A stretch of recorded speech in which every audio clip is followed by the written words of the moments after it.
It's Conduit News Radio with Paul Harrell. To the program for the first time. A friend of mine, Mr. Wade Bailey, is on the line from Omega Firearms. Wade, welcome to the program. Thank you, Paul, for having me on. Absolutely. Now, Wade, you guys have been advertising with us for a little while, I guess about a month now. And I wanted to have you on for what we call our Small Business Spotlight, where we try to highlight Arkansas small business because you guys are the backbone of our economy and treated so poorly by the politicians. And I want to start this interview by, especially because we've been covering the massive amount of corruption that's been going on in our own government. And I read this last hour, Wade. I said, it's a quote from Ayn Rand 60 years ago. When you see that trading is done not by consent but by compulsion, when you see that in order to produce you need to obtain permission from men who produce nothing, when you see that money is flowing to those who deal not in goods but in favors, when you see that men get richer by graft and by pull than by work, and your laws don't protect you against them but protect them against you, when you see corruption being rewarded and honesty becoming a self-sacrifice, you may know that your society is doomed. And for somebody like you, Mr. Wade Bailey, at Omega Firearms that actually makes stuff, I thought that's a great segue into this segment. Yeah, that's a very good, interesting quote, too. I've never heard that before. That was from Iran 40 years ago? Yeah, Ayn Rand. She wrote Atlas Shrugged and, a bunch of the Fountainhead and everything else. But anyway, so tell us about what's it like actually, making guns, right here in Arkansas?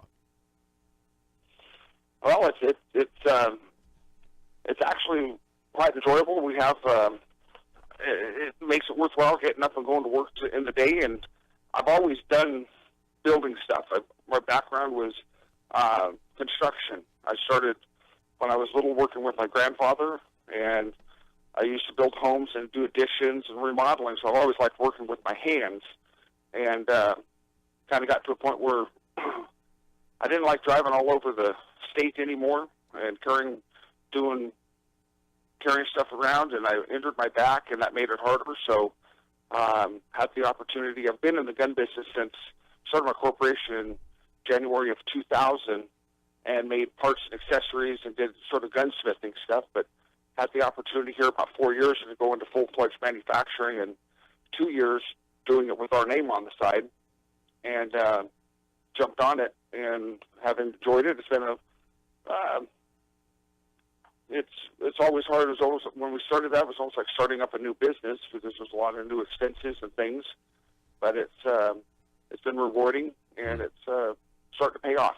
So that's good.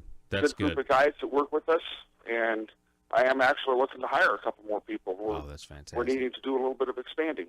So how many people do you employ now? 4. Okay. And you need to hire more people. That's fantastic. I mean, that's great.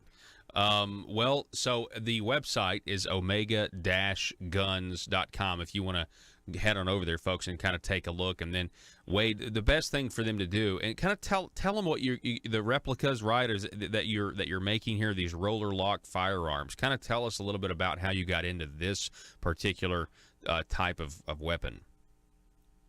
Well, that's my whole business career in the gun industry is pretty much revolved around Patron Coach, making accessories for HK guns, and got into cloning a couple of their guns, and we feel we make about the closest replica on the market. There's several other people that do make the clones of these roller lock guns, but I think we're about the only ones in the nation that do it on a production atmosphere and produce more than about 10 a month. And we can produce right now up to about 100 units a month, and have the people coming to us wanting us to expand on that. So that's where we're looking to hire 2, possibly 3 more people. Wow. So let's just talk a little about, being an Arkansas small business owner. How is it, and how do you view government? I mean, obviously, you're very, pro Second Amendment because this is, what you do, what you believe in. So there's probably already a limited government philosophy somewhere in there. But when it comes to just doing business and, getting up, going to work every day, producing something, producing a product that people want to buy, what, you know what I'm saying? Like, how do you think the government, the tax policy, the regulatory policy, is that where you want it to be at all? No, my boy, there's a lot of bureaucracy and a lot of red tape, a lot of paperwork involved in the gun business and just in business in general. When you deal with excise tax, because I don't know if a lot of people know it, when you manufacture a gun for the first time, there's what's called excise tax. There's a 10% tax on a pistol and 11% tax on a rifle that we have to add in and pay the federal government when creating the gun, and then it goes to like the retail store or gun dealer, and when the customer comes to buy it, then they pay another tax on it, retail tax. So we have to collect those taxes. There's an immense amount of paperwork and documentation in just keeping track of, our log books and things, which is, I can understand that. But then you get into a lot of this paperwork that you have to fill out for the government every year, every quarter, on top of the immense amount. You couldn't have a business without an accountant today. There's so much paperwork that comes, and I just bring it down to my accountant and give it to her to tell me what I need to do with it, along with my bookkeeper that keeps the daily paperwork going. I don't know if a lot of people realize how many hands there are that want to stick into your business and paperwork that goes along with just maintaining and keeping a business running. Well, you mentioned those. You mentioned those excise taxes. You just pass those on to the consumer, right? You just bill that into your price, right? Exactly. Let's say a firearm costs me $1,000 to make, and it's a pistol. I have to pay the government $100. So now that pistol costs me $1,100 to then turn around and sell to a distributor or dealer to then turn around and sell retail. Mm-hmm. So yeah, it gets built into it, but it's another layer of tax that is, we're taxed and taxed and taxed, and just amazing how much taxes we have to pay today. Yeah, you're exactly right, and again, I made that point because I want to illustrate. Companies don't pay taxes; it's the consumers that pay taxes. Everything gets means higher prices for us. Talk about the different classes of firearms. So we're talking with Wade Bailey, ladies and gentlemen. He's from Omega Firearms. It's a small business spotlight. You can check him out. The website omega-guns.com. Now, Wade, I'm not familiar enough with I know you have different classes depending on what types of weapons, but tell us, you're a Class 3 dealer. Is that correct? I'm a Class 3 manufacturer. That means and I couldn't tell you what all the different licenses are, but there's a if you're a firearms dealer, you cannot manufacture guns. Okay. There's curios, which is for like relics and antiques. There's dealers. There's pawn shops.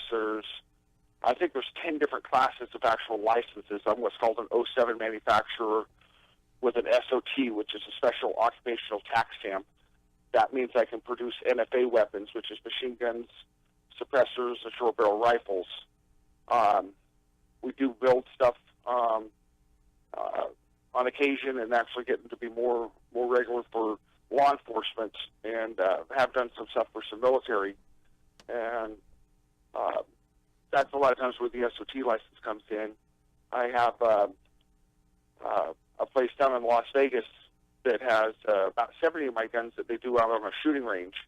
And they've converted them all to full auto, and you can rent them and go out onto the range and shoot. And that's that's been a real popular thing. But with the licenses, there's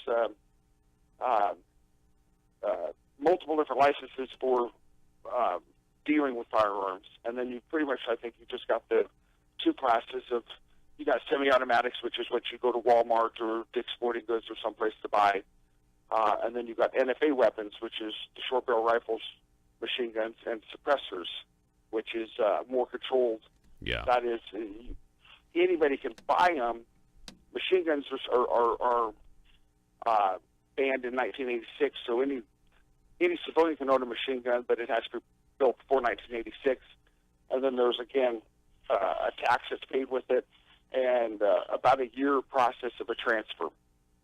And there's a lot of paperwork. Wow. Yeah. I mean, it certainly is. I find it fascinating, Wade, that you're doing all this right here in Arkansas. You're doing this out of Pope County, right? Out of Russellville. Out of Russell, that is correct. Wow. Yeah. And we're rapidly approaching needing to get a bigger shop. We only have about less than 3,000 square feet. And as our builds are getting bigger, and we finished our mold for a plastic injection molded receiver. Every time we mold that, we will mold a couple hundred and just start getting the logistics of storage to, house everything while you build it to ship it. Mm-hmm. And hopefully be moving or building onto our shop here this summer. Yeah. Wow. Well, that's fantastic news that you guys are doing so well. I mean, but at the same time, you also have, anytime you're doing that expanding, you're taking a risk. And yet, a lot of times you have the government that if the government can do anything, it needs to provide a steady, predictable field of what, they don't need to do anything crazy. And yet, of course, right now, we've got them thinking about raising our taxes and, ending exemptions. Who knows what they're going to come up with, Exactly. Yeah. And then you just get, every time you have, I hate to say it, but someone stupid that does something stupid, like doing a school shooting or something like that, they immediately want to go after and say, we need tighter gun laws. And all that does, which I kind of marvel every day that I talk to somebody, that you can tell the person that's a real left-wing liberal and their mind's just closed, because you try to talk common sense to them about, you don't need to take the guns away from the law-abiding citizens. They need to be away from the criminals. And their attitude is, no, you need to take them all away, then we'll have utopia. And it's like, no, look at the foreign countries. Britain just banned knives because there's so many people being stabbed. Yep. There's knives killings all around the world in all these countries that don't have guns. So that doesn't solve the problem. And when you take the guns away from the law-abiding citizens, now you're creating a situation where it's not good. The only thing to keep us away from the government expanding more, I feel, is an armed citizen. Yeah, no doubt. No doubt. Yeah, I completely agree with you there.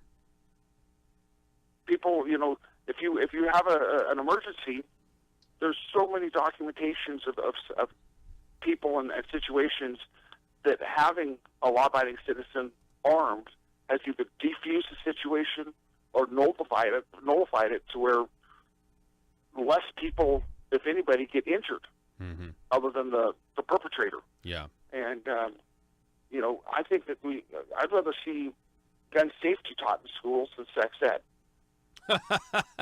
Yeah, I can get behind that. That's actually really good. Oh, and I do want to point out, Wade, you basically have debunked a liberal media narrative. When you're going over all of the licenses and the things you got to comply with to be a Class 3 manufacturer. The liberal media would have you believe that you mentioned school shootings. Every time there's a school shooting, it's like, well, you've got fully automatic weapons you can walk into Academy Sports and get right now. It's like, well, no. I mean, you just listen to somebody who actually does it. It's actually a very controlled, regulated thing. Yeah. Now, if anybody can, take something that's legal and make it illegal. Mm-hmm. You can go down to the hardware store and buy some pipes and some caps and go to the gun store and buy gunpowder and make a pipe bomb. Mm-hmm. Or the pressure cookers like those Boston Bombers did. Illegal. Yeah. You take a legal rice cooker or whatever and you turn it into something. Yeah, exactly. What are you going to do? What are you going to ban? I mean, a nail gun can be a gun and be very hazardous, So, it's where you draw the line. It's, and what they're trying to do with guns when they say, oh, AR-15s are horrible, there's been used in so many school shootings. It's like, okay, well, why don't we go down and look through the history of drunk driving accidents and find out which car is used most often and ban that car. Yeah, or driving. I mean, that's the same logic that they're trying to use. Yeah, or driving altogether, just because it's it's pretty dangerous. Hey, Wade, we're out of time. Wade Bailey with Omega Firearms. I want to thank you for taking a risk for producing these guns for opening a small business in Arkansas, and I want to help you any way I can. I appreciate that. I appreciate all your help, Paul. All righty. You have a great day. Yes, sir. You too. That's Wade Bailey, everybody. The website is omega-guns.com. That's omega-guns.com. Go there now. Find out more about these exciting roller lock weapons. We got to take a break. Back in a moment.